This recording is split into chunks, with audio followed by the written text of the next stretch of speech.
Hebreo 1:25 araky amin'ny finoana dia tsy misy azo atao na inona na inona azo masitraka avy amin'Andriamanitra. Noho izany zava-dehibe ny finoana ka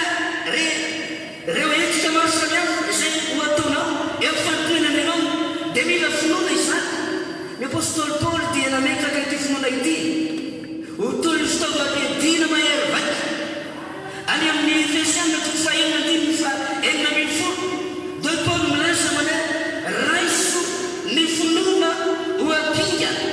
azonareo mamonjy na toky mirehaka alefa n'ilay ratsy. Ilay ratsy dia tsy mitsaratra mandefa fiadiana na fitaovam-piadiana maro samihafa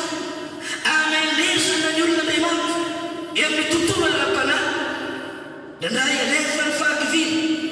indray alefa ny zavatra karazam-pahaviana maro samihafa, indray alefa ny eran-zavatra mampatalitra sy mahabefana iny. Ary rehefa toto an'izany ny olona Andriamanitra indraindray dia manomboka mierikerika,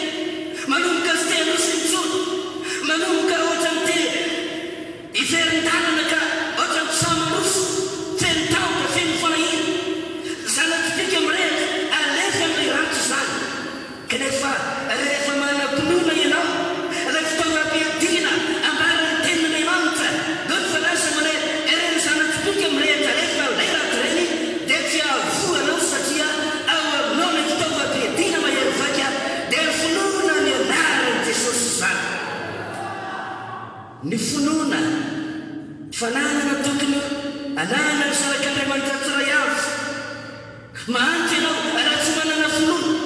Jesosy miteny Marka 4:22 manana finoana an'Andriamanitra. Rehefa tsy manana finoana an'Andriamanitra ny mpanaraka an'Andriamanitra toy ny olona vaky sao tsy manam-panantenana very hevitra eto amin'izao fiainana izao. Ary rehefa mahita ny fahoriana azy, rehefa mahita ny fitadasy ny olana maro samihafa manodidina azy dia mivaralavo sy te hanosy intsony satria toy ny olona vaky sao tsy ao ilay finoana. Noho izany dia ny tompo milaza manao hoe manana finoana an'Andriamanitra. Narak'izany ny finoana ihany koa no ahafahanao mahita ny voninahitran'Andriamanitra. Betsaka ny zavatra tokony ho hitanao eo fahatsaràn'Andriamanitra, eo amin'ilay asan'Andriamanitra, eo amin'ilay fanovana-taon'Andriamanitra, eo amin'ilay fanampiana fitahiana izay tokony homen'Andriamanitra anao. Fa rehefa tsy manana finoana ianao dia tsy afaka manana tanana andraisana izany zavatra homen'Andriamanitra izany. Izany no mahatonga ny tenin'Andriamanitra any amin'ny Jaona 1:9 hoy voalaza manao hoe raha ihino ianao ho hitanao ny voninahitran'Andriamanitra. Dia rao Andriamanitra raha marina izany. Rehefa tsy manana finoana ny olona anankiray mpanaraka an'Andriamanitra dia tsy mahita ny voninahitran'Andriamanitra, tsy mahita ny fanasana, tsy mahita ny fahagagana, tsy mahita ny zavatra tsara ataon'Andriamanitra eo amin'ny fiainany. Ary amin'olona maro azy eto amin'izao tontolo izao dia tena ratsy foan'Andriamanitra. Fa maninona ry aho no azon'izao aretina izao, fa maninona ry aho no azon'izao fahoriana izao, fa maninona feno fanampianana, feno fanaovana tsinotsinona an'Andriamanitra ny olona maro eto amin'izao tontolo izao. Fa raha manana finoana ianao afaka hita ny voninahitran'Andriamanitra. Na teo anatin'ny olana azy, na teo anatin'ny aretina azy, na teo anatin'ny problema sarotra azy, afaka hita ny voninahitran'Andriamanitra ianao. Izany no mahazava-dehibe ity finoana ity. Ry ralasana bavy any amin'ny Luka 20:5 dia mbola miresaka tsotsotra ihany koa. Raha resany ity finoana ity dia hoy ny tompo hoe ny olom-boafidy izay mitarika manalo tsy men'Andriamanitra rariny faingana va izany. Kanefa raha hoavy ny zanak'olona eny amin'ny raolany ahita finoana ety ambonin'ny tany va izy. Raha jerena izany ity finoana ity dia mbola ahafahana ihany koa isenana ny tompo. Raha hoavy ny tompo eny amin'ny raolonanitra, raha hoavy ny tompo eto amin'izao tontolo izao ity handray ny olom-bavotsy, handray ilay olona ny vidiny tamin'ny rano,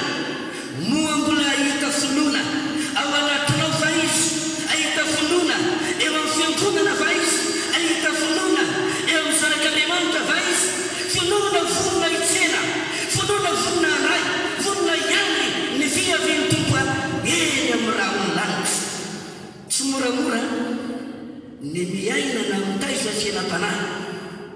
amin'ny zavatra faran'izao. Andro taorina, andro mampidi-dosa, andro ampanaovan-javatra maro samihafa eo amin'ny fiainan'ny olona. Jerena hoe ao an-tokantrano manao ahoana ny fifandraisan'ny mpianakavy, manao ahoana ny fijerinao ny ankizy indraindray. Indraindray dia misy karazana fifantonana kely foana eo amin'ny zanaka sy ray aman-dreny. Vokatiny rivotry ny andro farany, entiny karazana zavatra maro samihafa avy amin'ny velany any, avy any am-pianarana any, avy any am-piasana any. Dia tonga tafiditra ao anatin'ny tokantrano azy ny hevitra tsy mitovy, satria misy zavatra be dia be voisina any ambady any. Ka indraindray ilay fotoam-pivavahana natao ao anatin'ny tokantrano dia indraindray avy tsy mahazo vahana, tsy mahazo fotoana firy. Ary izany zavatra rehetra izany dia rivotra entin'ny andro farany ringalasana bavy. Tsy mora ny mitaiza ny ankohonana, tsy mora ny mitaiza fiainam-panahy, tsy mora ny mitaiza ny fanoloran-tena amin'izao andro farany izao. Vozovozona amin'ny zavatra maro isika, hoy ny tenin'Andriamanitra hoe tafitohana amin'ny zavatra maro isika eto amin'izao tontolo izao. Kanefa ny zavatra tena ilaina dia mila mijery ny finoana ao anatintsika ny tompo. Ary avy any amin'ny rano lanitra izy fahoriana lehibe, izy karazana fanenjehana maro, izy ny ady ara-pana maro atrery zanak'Andriamanitra eto amin'ity izao tontolo izao ity. Ary izay no mahatoka ny tompo ny teny milaza amana raha hoavy ny zanak'olona eny amin'ny rahony lanitra. Tsy mora ny fomba fiandrasana ny tompo eny amin'ny rahony lanitra, tsy mora ny fomba fiandrasana ny fahatongavan'ny tompo amin'ny sambatan'olona. Fa indraindray vita batisandroany, fa rehefa lasa ny andro sy ny vonana ary ny taona eny an-dalana eny dia miamiena ilay fahatsapany fanoran-tena. Eny an-dalana eny dia ny zavatra maro samihafa alefa n'ilay ratsy, anelingelenana, anatsatsona, ampigatsiahana ny ara-panahy. Indraindray dia voly sy mipetrapetraka fotsiny, miezaka namanala, manakorotan-tsaina, miezaka ihany koa mitondra zavatra maro samihafa eo amin'ny fiainan'ny olona, anosokosonana, anelingelenana ny fanoran-tena, anelingelenana anafoanana ny tiasa ny fiainam-bavaka. Indraindray miezaka ianao mba hamaky ny baiboly, mba hifantoka amin'ny tenin'Andriamanitra. Misy zavatra afa-tsakany devolindray, misy zavatra afa-vorony devolindray. Indraindray dia tena mila miady mihitsy ianao, afaka malay ny tenin'Andriamanitra, afaka mamaky ny baiboly, afaka manatanteraka ny fanoran-tena. Izany rehetra izany zavatra tena amin'izao andro farany izao ralasana bavy. Dia hoy ny tenin'Andriamanitra manao hoe fa ianareo kosa ry malala, atao izay androsinareo amin'ny fonareo masina idina. Tsy magaga raha dia efa afatra ny mpanompon'Andriamanitra. Hoy izy milaza mare ianareo kosa ry malala, atao izay androsinareo amin'ny fonareo masina idina. Jereo fa eo amin'ny andiny fahatelo mandeha vakina kely mba hifantohantsika amin'izay ambarany tenin'Andriamanitra boky nitsota ihany. Eo amin'ny andiny fahatelo izao ny fanasa manao hoe ry malala, raha malaza vopo rehetra anoratra aminareo ao ilaza ny amin'ny famonjena iombonana dia nisy nahatery anoratra aminareo ananatra mba hiasanareo mafy hiaro ny finoana izay fa voatolotra indray mandeha ho an'ny olona masina. Ny zavatra nahatery aty mpanompon'Andriamanitra ity, ry malala, ny zavatra nahatery ao izay anoratra any aminareo, anentana anareo, ampirisika anareo ny amin'ny famonjena iombonana. Misaotra ny tompo fa nomen'Andriamanitra famonjena isika, ary izany famonjena iombonana izany dia ndraisantsika fahatsapana mitovy anatrehan'Andriamanitra ananana antoka antovana fiainana manak'izay any an-danitra. Alleluia! Mbola ao anatinao ve izany antoka izany ka lasana bavy? Rehefa nalay filazany tsara marina ianao ary tonga teo fahaterahana indray natao batisa, dia nanomboka tonga tao anatinao izany famonjen'Andriamanitra izany, nanjary lasa ny zavatra teo aloha, nanjary lasa ilay aizina na ilay fiainanaty teo aloha, dia nanjary nisy toetra vaovao, fiainana vaovao tonga tao anatinao, toetran'Andriamanitra, fiainan'Andriamanitra. Ary mahagaga fa naiza misy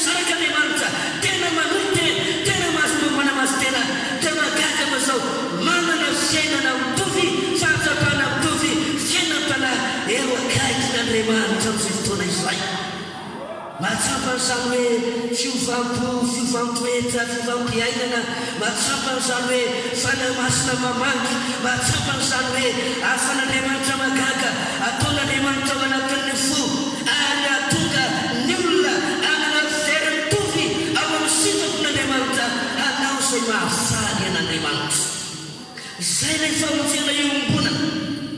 fahatsapana nazarik'Andriamanitra rehetra izany rehefa tena voafonjy ianao ka mandray an'ilay filasan-tsaramana. Ary izay nahatonga ty apôstôly tsiraity ilaza mihitsy manao hoe nisy nahateny ahy anoratany aminareo mba hiazanareo mafy iaro ny finoana izay natolotra indray mandeha ho an'ny olona masina. Natolotra nao ny famonjeny Kristia ary rehefa natolotra antsika indray mandeha izany dia hoe ny soratra masina hoe mila rovana mafy izany. Dia voly dia tsy mitsahatra manosokoso, dia voly tsy mitsahatra manao izay fomba anesorana ny zavatra sarobitiny resaka tamin'Andriamanitra io, fa mila miezaka ianao, mila miezaka mafy ianao mba iaro ny finoana izay natolotra indray mandeha ho an'ny olona masina, satria zava-dehibe loatra izany finoana izany rirana sy anabavy. Ny finoana mantsy dia manana toety, mety manam-pahavalo izy io, nandray dia miakely. Jesosy naratra ny mpianatra indray mandeha manao hoe rikely finoana, aiza ny finoana reo, rikely finoana, mety kely ny finoana, ary rehefa kely ny finoana dia afahanao manosina fa mora voafangoka, mora miverin-dala, mora kivy, mora miala eo fanarana n'Andriamanitra rehefa kely ny finoana ao anatin'ny olona anankiray. Indray mety ho faty mihitsy ny finoana. Bokin'i Jakoba dia miresaka an'izany, rehefa tsy arahana asa ilay finoana dia mety maty mihitsy. Pino Jesosy mamonjy kanefa tsy arahana asa, rehefa tsy ao ilay asa miaraka amin'ny finoana dia mety ho faty mihitsy ny finoana. Hoy ny bokin'i Jakoba. Finoana ihany koa dia mety ho lefy. Petera dia manavavaka manokana mihitsy. Hoy Jesosy taminy milaza hoe ry Petera, ino ny devoly dia mitandina ikoroka anao tahaka ny vahabitika. Kanefa hoy Jesosy izay hivavaka ho anao mba tsy ho lefona ny finoanao. Mila fiarovana ny finoantsika rahalasa anabavy, mila fiarovana ny finoana io. Ary izay indrindra nahatonga an'i Jesosy anao vavaka manokana mihitsy ho an'ity Petera ity, fa isaorana Andriamanitra ny finoana ihany koa dia azo ampitomboina tsara. Alleluia, alleluia, azo ampitomboina tsara ilay finoana. Ary akely ny finoanao, ary mitady ho faty ny finoanao, ary anakosozy ny finoanao. Azo atao tsara ny mampitombo ny finoana. Ny mpianatra dia mivavaka mihitsy nagataka tamin'ny tompo milaza hoe ampitomboa ny finoana i Jesosy ao, ahafahanay mankatoa, ahafahanay manaraka, ahafahanay manatanteraka ny fanompoana, ampitomboa ny finoanay. Rehefa mitombo ny finoana dia afaka lehibe, ary rehefa lehibe ny finoana dia azontoka mazao andraisana zava-dehibe azy amin'Andriamanitra izany.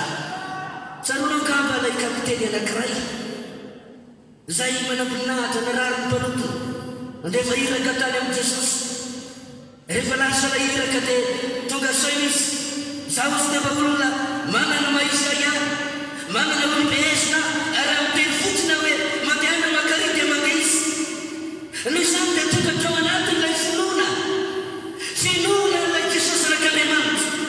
ilay tompony hezy ny fahefana rehetra. Ninony mihitsy fa raha io Jesosy io no miteny an'izao na miteny an'izao dia azontoka mazao ho tanteraka eo amin'ny fiainana izany. Dia nariraka indray isika ny lasa manao hoe lazao amin'ny tompo hoe aza manahirana ny tompo fa izao lasa fosiny miteny sady amino sady amatompo, fa raha miteny izy satria izy no tompony tompo, izy no mpanjaka ny mpanjaka, Andriamanitra lehibe izy. Ary raha miteny izy dia azontoka mazao ho tanteraka ny teny, ary lasa fotony ny teny dia ho sitrana ny mpanompo hoy nambaran'ilay manam-boninahitra anankiray. Nagaga tokoa fa tamin'ny ora sy ny fotoana io dia narana tsara ny zavatra rehetra sy ny tantara, fa tamin'ny fotoana io pika no Filasan'ny tenin'Andriamanitra manao hoe sitrana somatsara lay mpanompony lay kapiteny. Halleluia! Satria nahoana nanana finoana izy fa raha hiteniny tompo dia ho tanteraka izany ho sitana ny aretina ho afaka ny olana satria nahoana lay Jesosy Kristy zanak'Andriamanitra no tompony hery fahefana rehetra. Koa rehefa nandinika sy nahita an'izany Jesosy dia hoy izy manao hoe lazaiko aminareo marina toa fa na dia teo misy mahiny azy dia tsy mbola nahita finoana lehibe tahaka an'izany aho, hoy ny nambaran'i Jesosy. Eka le amin'ity hariva ity mba hanosa amin'ilay finoana masina indrindra ianao ary tompony fonao ka mikelikely rehetra ny kely finoana rehetra amin'ity hariva ity mba hanana etaeta mba hitompo amin'ny finoana, mba ho tonga amin'ilay finoana masina indrindra eo amin'ilay fata-pinoana izay ilaina hisenana ny tompony amin'ny raolanitra, eo amin'ilay fata-pinoana andraisana fahagagana, eo amin'ilay fata-pinoana andraisana ny herin'Andriamanitra, ny zanak'Andriamanitra rehetra afaka manana an'izany tombotso izany eo anatrehan'Andriamanitra. Halleluia! Mba hinonova izany rahalasana basy zany zavatra lehibe tena ilaina. Tanray dia misy pino fa tsy mino mangosongoso rehefa tonga ao anatin'ilay fotoana izay tena ilaina ilay finoana dia matsiaro tototika, matsiaro eo mitsisiny matsiaro hoe tsy manana ilay finoana tena ilaina. Ndraindray ke ny an-dala reny imaky tsy zavatra hita maso tahaka ny hoe ty fa misy mosoara teo posy dia ato le mosoara fa tsy hita ny maso zany zay pino ka pino avy any anana zay pino zay pino an' Jesosy fa amin'ilay fotoana izay tena ilain'Andriamanitra asehonao mihitsy ilay finoana eo indraindray mety hadiso fanantenana ny sasany ary zany zavatra tena mampatahotra rirana sanabasy raha iseho tampoka eny amin'ny raha milamitra ny tompona iaroany. Anahoana firy mba ho tafakatra ny fitabatisa, firy mba ho tafakatra ny mpamonjy fivoriana, firy mba ho tafakatra ny zanak'Andriamanitra izay noheverina fa mpino, izay noheverina fa mpanaraka an'Andriamanitra. Izay ny zavatra tena mampatahotra amin'ity lalan-davitra ity eo lafiny anankiray. Tsy magagara anafantafatra, tsy magagara mepetra ny mpanompon'Andriamanitra mba hiaro ny finoana ary hiaro an'izany maso, mba handeha hiezaka hikely aina hitady izay tena fatampona ilaina ahazona mahita ny voninahit'Andriamanitra na hitsena ny tompo eny amin'ny raolanitra indray atoany. Hitanao moa fa rehefa nandeha ny mpianatra indray andro hoy ny tompo hoe andehantsika hoe hiampita ny farihy satria teny tompo io dia nanaraka andeha ny mpianatra niditra antsambokely re mpianatra ireo ary dia niaina nandeha rehefa nandeha izy ireo dia hoy ny saro le ny tenin'Andriamanitra hoe azo ny toromaso Jesosy. Misy dikan'izany zany dia toa mampiseho fa ohatrany hoe tsy dia niresakresaka, tsy dia nifampitafatafa firy loatra tamin'ny tompo reto mpianatra reto angamba samy variana tamin'ny zavatra niary variana azy reto mpianatra ireto ary tsy nampomisina koa dia ny zavatra nitsaka nisy rivotra mahery na nisongoso na nilay sambokely ary dia nialahery ny onjy ary dia niady tamin'izany zava-misy zany ireo mpianatra ireo. Morety sy sary tahaka an'izany zavatra mety mitranga eo amin'ny fiainantsika rehefa milamindamina indraindray ny fiainana dia ohatra ny adinodino, ohatra ny maivamaivana, ohatra ny tsy dia misy lankany loatra ilay fiainam-bavaka ilay fanotonan'Andriamanitra. Efa mandeha tsara ny sambokely Jesosy no mitarika ao anatin'ny sambo lasa tsisy atahorana lasa namakivaky amin'ilay farihy fa teny an-dalana teny dia ny zavatra nitranga satria ohatrany hoe tsy dia nirarahina firy loatra angamba ny tompo na vela samy handehaka ho azy samy mipetrapetraka tsy dia nisy loatra ilay fifandraisana na fiasa ny tompo sy reto fianatra reto nanomboka litsa ny rivotra nanomboka namely ny onja nanomboka ny sokosona ny samboteny ary nanomboka teo zay manatsy artena araka tena miezaka araka tena tsy nahita vaolana intsony dia natsamany zay miantaka amin'asa amire jesosy eo tsy mampanina anao fa ny hafatesanay vonjao fa maty zay hitanao moa ny lesona nomeny tompo ioka toko fahavalo teny fahadimoroapolo a ny misy nazany tenin'andriamanitra zany izao no lesona lehibe nomeny tompo hoe aiza ny finoanareo aiza ny finoanareo ary so ihany fa mbola teny ambonanomasina so ihany fa mbola teto amin'izao tontolo zao so ihany fa tsy mbola lay ora farany lay zendra farany aina ny akebonin'ny tany fa raha iseho any amin'ny ramolanitra ny tompo ka tonga lay fotoana farany tsy misy hafahana miomana intsony tsy misy hafahana manamboatra andahitady solika fitaiza intsony na hoe andeha hivadianana anavafandora-tena intsony fa izay tao anatiny fitoranao izay tao anatiny ny fiainam-panainao izay ny firenan'andriamanitranao amin'izay ora sy fotoana isehoan'ny tompoa eny amin'ny ramolanitra izay koa raha sanatria amin'ny fotoana iavian'ny tompo eny amin'ny ramolanitra misy tao ilay tena finoana ilaina itenanany tompa eny amin'ny ramolanitra anahoana ilay ora farany ialatsika handaozatsika ity tany mandalo ity ka ivadiatsika ho any amin'ilay mandrak'izay anahoana amin'izay fotoana izay anio ariva manome lesina ho antsika ny tompoa ianareo kosa ry malala atao zay ansonareo amin'ny finoanareo masina indrindra halleluia mbola fotoana afahana miomana izao ry rana zanabavy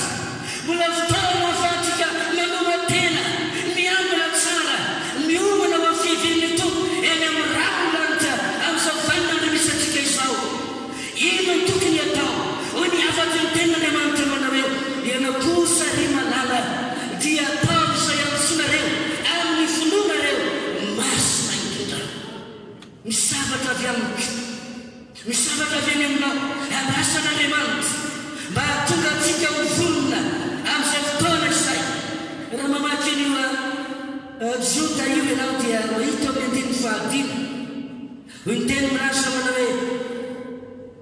maro ny olona niala tany amin'ny tany Egypte mba handeha ho any amin'ny tany Kanana fa hoy ny tenin'andriamanitra mane ny akabiazan'izy ireo dia tsy sitaka andriamanitra dia reo tsara fa tena olona marobe amanetsinetsy no nentina niala tany amin'ny tany Egypte ho any amin'ny tany Kanana niaraka tamin'ny fitarian'andriamanitra ny ambiafo ny andrao niaraka tamin'ny namamanala mba ahafahana mandeha hamamanala ho any amin'ny tandona kenen'andriamanitra inona moa nydikan'izany tsy milaza ve izany toy ny amin'izao arom-pahasoavana izao andriamanitra dia nanomeny fanamasina nanomeny tenin'andriamanitra nanomeny mpanompon'andriamanitra efa ny fiangonana mba hatonga ny fiangonana andehandomanalina satria manana tandon'andriamanitra handova fiainana mandrakizay ny zanak'andriamanitra rehetra fa izao ny zavatra manaita hoe ny akabiazan'izy reny a dia tsy sitak'andriamanitra teny an-tanana teny nisy nakafanan'andriamanitra indray teny an-tanana teny nisy niodina ka nizangazanga indray teny an-tanana teny nisy nakafanan'andriamanitra indray teny an-tanana teny nisy nitsangana ilalao indray ary derina izy rey a hoy ny voalazan'ny tenin'andriamanitra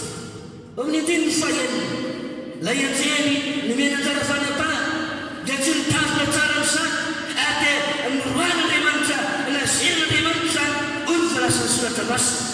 eo amin'ny andiny ny fahafito dia miresaka indray Sodoma sy Gomora ilay tsy nakatoro ilay afatr'andriamanitra nampitorain'andriamanitra ny mpanompony dia rigina sy may tao anatin'ny ora sy naposina tamin'izany fotoana izany ary zay indrindra no mahatonga ny tenin'andriamanitra tonga mitsirika amin'izao arivo izao manao hoe fa ianareo kosa ry malala atao izay ansonareo amin'ny finoanareo masina indrindra dia raha ho andriamanitra ny havana atao izay ansonareo amin'ny finoanareo masina indrindra misy zavatra andrasan'andriamanitra amintsika tsy afaka toraka amin'andriamanitra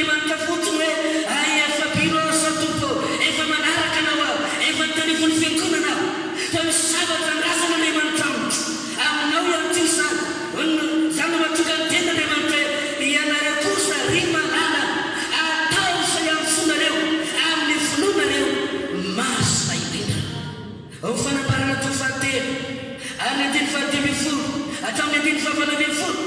dia niten'Andriamanitra hoe fa ny matimaty dia ho aloha ny fahavan'Andriamanitra ary zany fiangonana matimaty zany satria tsy tena mafana ho an'Andriamanitra tsy tena vonona hitsena toko dia niten'Andriamanitra hoe aloha ny vavan'Andriamanitra izany tsy mila fiangonana matimaty Andriamanitra fa ny fiangonana matimaty raha toka any amin'ny raha olanitra ny tompo ho aloha ny vavan'Andriamanitra izany noho izany ary ho avy any amin'ny raha olanitra ny tompo mila fiangonana mirehatra Andriamanitra mila fiangonana velon'Andriamanitra mila fiangonana tsara vonona tsara Andriamanitra hitsena aza eny amin'ny raha olanitra ry ralasana basy fanaparana roapolo andiny farakambin'ny folo do ny ten'Andriamanitra milaza amire aoka izay marina ia marina tsara aoka izay masina ia masina tsara tsara zany ilain'Andriamanitra tsy tahaka Alexandre izay ataon'ny mpianatra ny asantsika mandofa fiaina mandrakizay hoe rehefa mba misy moyenina dia efa ao zay e rehefa mipasy dia efa izy zay mety mbola izy délibération io tsy mitoy izany tsy tahaka n'izany lay ahafaotsika mandova lay fiainana mandrakizay fa ho ny ten'Andriamanitra mana hoe aoka izay masina ia masina tsany an-tsany aoka izay marina ia marina tsany an-tsany izany hoe olona vonona tsara no entony tompo andova fiainana mandrakizay hitsena tompo eny amin'ny raha olanitra noho izany mila miomana tsara ny fiangonan'Andriamanitra raha lasana bavy ao mila miomana sasianao zany no mila andehanantsika ho any amin'ilay finoana masina indrindra lay fahatrapinoana tadiavin'Andriamanitra Hébreu toko fahafolo andiny sivy amby telopolo dia ny ten'Andriamanitra milaza amana hoe fa isika tsy mba naman'izay mihevitra ho any fahaverezana fa izao naman'izay mino ho amin'ny famonjena ny fanahy hitanao fa tsy misy moyenina mihitsy amin'ny tontolo ny ara-panahy tsy misy moyenina hoe rehefa mba eo e dia efa izy zay rehefa masina ianao aoka ia masina tsara rehefa marina ianao aoka ia marina tsara ary voalasa ihany koa eo amin'ny andinika tsy naman'izay mihevitra itsika olona misarasara olona mianana fa izao aoka ny naman'izay mino ho amin'ny famonjena ny fanahy satria zavatra takian'Andriamanitra raha ho avy any amin'ny raha olanitra izy zanak'Andriamanitra vonona manana solika fitaizana mirehitra ny familinao velo ny fanahy masina izany no antoka lehibe andovanao ny fiainana mandrakizay any an-danitra ny fanontaniana mipetraka dia ny hoe ahoana ny fomba atao mba ahatokanao tonga any amin'ilay finoana masina indrindra ina ny zavatra takiana ina ny zavatra ilay mba ahatokanao tonga eo amin'ilay tena finoana masina indrindra ndreo jerena ny baiboly amin'ny Petera faharoa baka itsika ny ten'Andriamanitra mba anampianatsika satria sy amin'ny fisainatsika fa izay lazay ny ten'Andriamanitra no ilaina tanteraha Petera faharoa toko voalohany andiny fahafolo zao no voasokatra ary amin'izany dia maso tokoa raharaha anao sy azonareo antoka ny fiantsoana sy ny fividianana anareo fa raha manao izany ianareo dia tsy ho lavo mihitsy dia raha ho Andriamanitra raha marina izany mazava zay mariny ten'Andriamanitra amin'izany dia mahazo tokoa rirana anao sy azona antoka ny fiantsoana sy ny fividianana anareo zay zavatra tena ilay voalohany atao sy azona antoka mihitsy ry zanak'Andriamanitra mbola manatona tena antoka fa olona natsen'Andriamanitra ianao olona novonjen'Andriamanitra ianao notongain'Andriamanitra ianao zoton'Andriamanitra miany tany nivon'izao tontolo zao dia natsain'Andriamanitra ho zanak'Andriamanitra eto mitontoerana itony ary mbola tsampanao zany ilaina tazomina tsara izany halleluia ilaina tazomina tsara izany mba hatokanao anana antoka mihitsy fa naraovina fotoana iavinto eny amin'ny raha olanitra ianao dia manana antoka fa natsin'Andriamanitra ianao nofidian'Andriamanitra ianao efa novain'Andriamanitra ianao natsan'Andriamanitra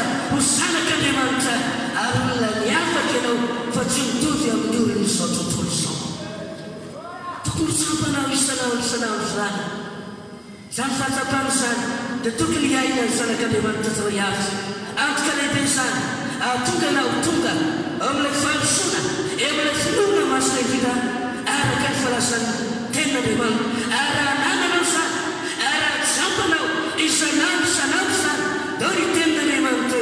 tsy ho lafo mihitsy ianao e halleloia tsy ho lafo mihitsy ianao tsy ho tafotoana mandrak'izay ianao ary anananao iainanao jampanao isanandro izany fiainana mazanak'Andriamanitra sy ny famonjena izay niraisinao tamin'Andriamanitra izany ao amin'ny Exodosy 7:20 eo andiny 10:20 dia voalaza ny ten'Andriamanitra andeha hoterentsika indray izay sary anankiray izay nitondran'Andriamanitra ny zanak'Israely niara avy tao amin'ny tany Egipta eo amin'ny andiny 10:20 ary Jehova tamin'i Mosesy nahoana nitarena amiko ianao lazao amin'ny zanak'Israely mba handroso izy ireo eto dia misy zavatra lehibe izay nasehon'Andriamanitra teo amin'ny zanak'Israely rehefa nahita an'ireo fahavalona nentsika avy aoriana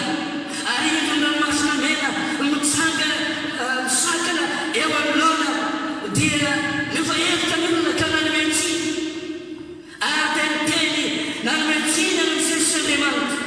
tsy misy fasana avany Egipta nahoana netinao ho fanketeny amin'izay ringan'izay nahoana amin'ny azo taminay ianao sy ny sisa rehetra tsotra ihany tsy niady hevitra Andriamanitra izao no baikin'Andriamanitra manao hoe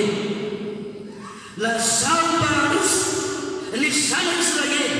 mba hiferevanao ny famonjen'Andriamanitra satria Andriamanitra iato anareo ianareo kosa hankina halleloia halleloia zavatra lehibe tena ilay dia ny anananao tantonakendrena eo izao fiaina tanazy zao dia ny androso hatrany tia midala na hijery ny olana na hijery zavatra maro samihafa manodidina fa izao anaraka ny betin'Andriamanitra manao hoe lazao mba handroso ny zanak'Israely zay ihany raha lazanabavy raha hijery otrandrano ianao raha hijery problème ianao raha hijery ny zava-misy amin'izao fiainana zao ianao ty raha nanankiray dia tantara tamiko indray andro laza zavatra mampimikototra sy zavatra mampieritreritralala ary tena zava-misy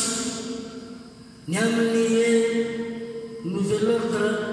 sy ny sisa rehetra mondial ny zavatra mitranga eto amin'izao tontolo zao ny zava-misy ny zavatra hitranga misy atsipiriny zavatra maro tanysaina ao anatin'izany dao izy ty raha nanankiray tena kivy pasitera tena kivy tsisy iainana ake zany aizatsony ny iainana oso raha izany ny zava-misy izao ihany lazao mba handroso ny zanak'Israely dia raha Andriamanitra nalasana bavy marina mamety zavatra misy zavatra mety hitranga eto amin'izao tontolo izao mety azon'ny olombelona ialana zao satria efa voasoratra ny ten'Andriamanitra fa na dia voasoratra aza aoka mifantatra ao mahita lalana amonjena ny mpanompony atrany Andriamanitra nalasana bavy ary amonjeny amin'izany ianao dao ianao milaza tsisy iainany tsony ala ny lavolefone ala ny mpapikavy atrany tsy zany rehefa nambarany ten'Andriamanitra fa raha misy ny olana nosetran'ny zanak'Israely izao no baikin'Andriamanitra manao hoe lazao mba handroso ny zanak'Israely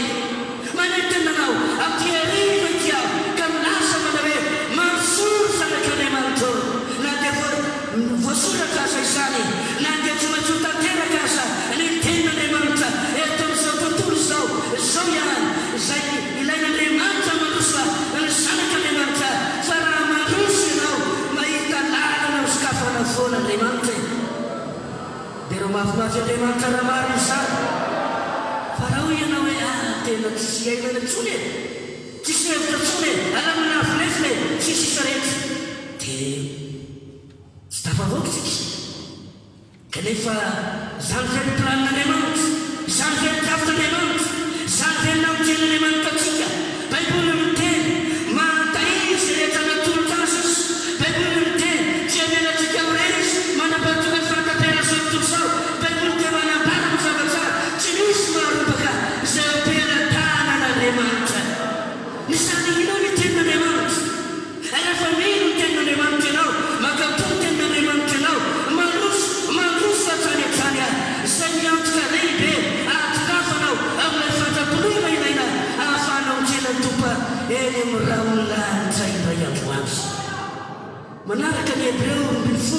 faharoa miresaka ny ten'andriamanitra amin'ny andiny voalohany dia laza misaolombelona maro be toy izany manodidina antsika toy ny rano misana aokisika resitra ny zavatra mitabesaka sy ny sisa rehetra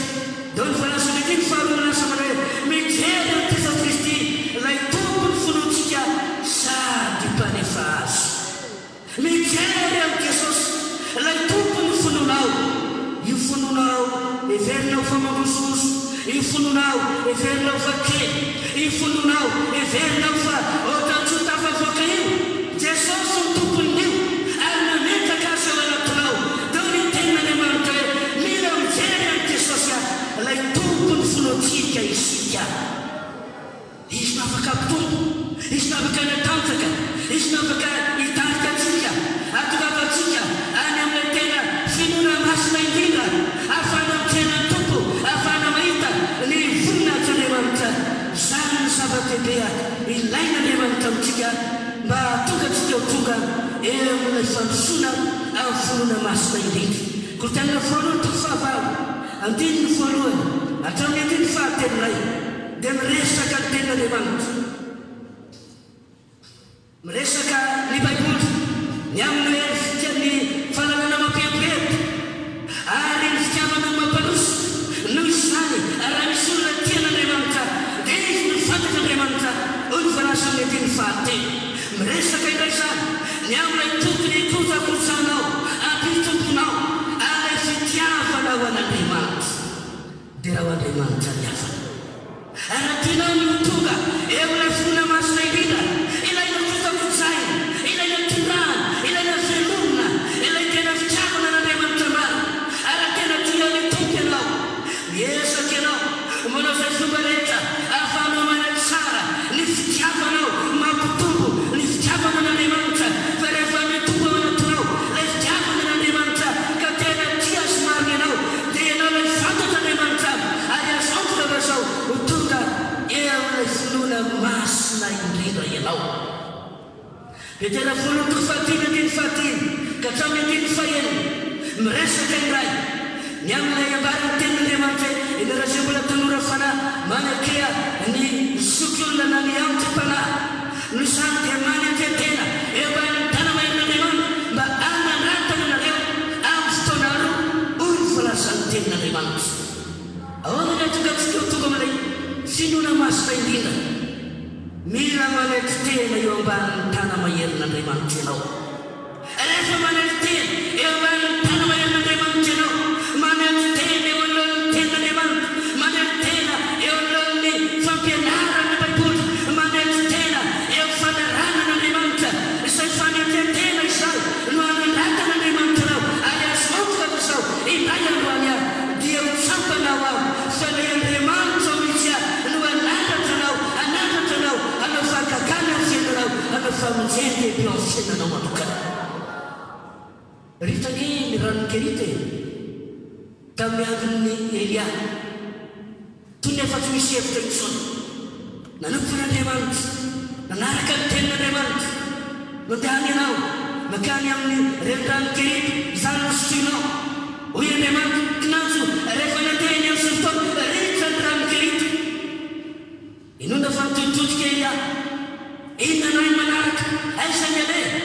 fa izao tsy lany hevitr'Andriamanitra nanokatra lalana hafa indray Andriamanitra halleloia tsy tahaka n'izany mihitsy be ny fiainantsika raha lazana bavy eo eto amin'ity tontolo misy antsika ity ndraindraiky mierikerika itsika ritra ny ranokerita aiza indray nitikena manaraka inona nay zavatra itsanga efa tsy misy hevitra intsony atety ny fehitra farany amin'ny ianao amin'ny fijery maha-olombelona izany fa Andriamanitra mbola manakatao fa raha manaiky tena eo alohan'ny fitarian'Andriamanitra ianao azo antoka fa zao mbola manana zany efata voatokana hamelomana anao ray Andriamanitra halleloia halleloia tena mbaraka zao tsy raha mihevitr' Andriamanitra manakatao Andriamanitra mbola manakambara Andriamanitra ahafahana mitahiry ianao eo amin'izao lalany fanompona sy fandaranan'Andriamanitra zao betsaka ny zavatra azo resahana raha hojerena ny baiboly dia ny zavatra maro be atsika arahana mba hatonga antsika ho tonga eo amin'ilay finoana masina indrindra izay takiny ten'Andriamanitra anisan'ny ray ny efesiana to fahadimy andimy fahadimy folo ka hatramin'ny andimy fahavalambiny folo fitandremana ny fitondratena mba hitondratena tsara anaraka n'Andriamanitra ary amin'ny andimy fahavalambiny folo dia ny tenin'Andriamanitra manay ary aoka ho feloina ny fanahy masina ianareo. Raha ho tamisaina antsepriany dia ho ariva ny andro fa misy sanatohatra be dia be tampany andro anambara taminareo ahafahanao mandeha amin'izany sanatohatra zany ahatokafanao eo amin'ilay finoana masina indrindra ahafahanao mitsena ny tompo eny amin'ny ramonlanitra indray andro any. Rehefa nalosy ny olona maro tao anatin'ny baiboly dia nahita ny voninahitran'Andriamanitra nandalova ny Jakoba izany nandalova ny Elisa izany nandalova ny Joshua sy ny Kaleba izany nandalova ny ireo olona maro tanaty ny baiboly izany ry Stefany izay tena nafara sy nirehatra tamin'ny fitoriana vila zany tsara ka nady tao amin'ora farany aza nitoram-bato ity tanora izay tory ny tenin'Andriamanitra dia zavatra nitrandraka izao nisokatra tamin'ny lanitra ary tazany Jesosy Kristia eo ankavanan'Andriamanitra vonina ray azy aiky nofinofy ity fanomponan'Andriamanitra itya fa rehefa mandroso ianao ka mandroso hatrany hatrany manara-maso mijery ny fiainanao hatrany hatrany Andriamanitra ry avanao. Hoavy ny tompo ralasana bavy ary raha hoavy ny tompo eny amin'ny ramonlanitra iray aloany ina ny tokony ho atao zavatra lehibe tena ilaina ny androsonao amin'ny finoana masina indrindra atao izay azo atao ahafahana mandroso amin'ilay finoana masina indrindra. Ndraindray ny devoly dia tena manome tolotra maro be mihitsy ho an'ny olona. Mafantatrao fa nendray any anatin'ireny telefony ireny dia misy tolotra goavana mihitsy afaka ifampiresahana mandritra ny alina. Motsy tolotra omeny devoly izay zany matetika ho an'ireo mpifankatia tsy ara-dalàna ary ka fantompo varavarana midanadana mihitsy ahafahana manatanteraka ny filana sy zavatra tiano tanterana eo amin'ny fiainana satria nanjavatra izany fa misao maro misy atsika izao dia misy tolotra maro be izay sokafa ny devoly eo amin'ny fiainan'ny olona ahatonga ny olona irona ho any amin'ny filana irona ho any amin'ny zavatra maro samihafa izay natonga ny apôstôly Jaona iteny milaza manay aza tia izao tontolo izao na izay zavatra eo amin'izao tontolo izao fa raha misy olona tia izao tontolo izao sao anatin'ny fitiavana ny ray misangana sanabavy aoka irehetra ao anatinao aoka mpitombona ao anatinao lay fitiavana n'Andriamanitra lay fitiavana zava-panahy lay fitiavana famoratena manana fotoana volanina amin'ny famakina ny tenin'Andriamanitra manana fotoana volanina ao amin'ny vavaka manana fotoana volanina ao amin'ny tenin'Andriamanitra boky ara-panahy tarakta maro samihafa fa zavarina amin'ny zavatra izay tsy araka sokapon'Andriamanitra izay mandany ny fotoana be dia be kanefa tsy mitondra vokatsoa fa misoa ara-panahy eo amin'ny fiainanao. Ivavaka sika amin'ity fotoana hariva ity ny afaka omeny tenin'Andriamanitra tsika teny hoe atao izay amsinareo amin'ny fononareo masina indrindra ary raha teny aro avilo manao ralasana bavy azalany andro amin'ny zavatra tsy mahasoa azalana fotoana amin'ny zavatra tsy mampitondroso azalany andro amin'ny tolotra bevata izay sokafa ny devoly etseroa fa izao izy lanio ny fotoananao lanio ny andronao atao izay mahafaly ny tompo aoka hiezaka ianao handroso amin'ilay finoana masina indrindra dia mivavah amin'ny fanahy masina dia mivavahaka maka tamin'ny tompo hanomesa ny tompo hery ianao hanomesa ny tompo finoana ary atokanao ho tonga fitaovana tsara ampiaran-tanan'Andriamanitra ary indray androany ianao mihitsy misaotra ny tompo misaotra ny tompo fa afaka hitsenanao eny amin'ny ranonao ary indray androany dia hoany amin'ny tompo mandrakariva ianao. Fotoana tokony homanana zao dia hivavaka isika manentana anao tsy ny apôstôly Joda ihany fa manentana anao izay atao izay asinao amin'ny finoana masina indrindra amafiso ny fanolora-tena amafiso ny fanekena amin'ny tompo mivavaha ny fanahy masina ankatao anampianao ny fanahy masina amin'ity hariva ity fotoana tokony hahafahanao manovonga ny fanolora-tena manavao ny fanekena eo anatrehan'Andriamanitra. Andohalika hivavaka isika amin'izao fotoana izao raha tsy nampanao fa afaka ho anao izany ary ilay ny tena mpananao izany dia mivavaha ianao